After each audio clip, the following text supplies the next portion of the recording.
Horten 58. azoka honetan zau ganbara ekintzaz eta ikuskizunez beteta dekogu. Batez begun potentienak gaurko lehenengo eguna eta barikue izango die. Baina beste egunetan badau zer ikusi. Gaur adibidez izki-pizti irakurtzen eta idazten ikas dezagun karta joko baten aurkezpena egingo dugu hasteko. Arratsaldean Iñigito txapelbunketa bukapikoak egongo die, izar saltzaia egongo da eneko bide gainena, hori gaurkoa dagokionez. Bihar ikasle goiza dekogu, filosofia tailerrakin, eta arratsaldean potx paiatzoak eta adi natura bilduma, beste aurkezpen bat. 8an horren beste dekogu buruz ez dakidazenak.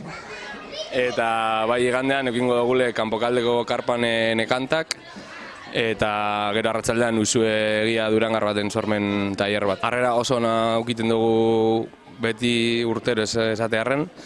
Eguraldi txarra gazbe nahiko aukera ona zau ganbara etortea umeekin.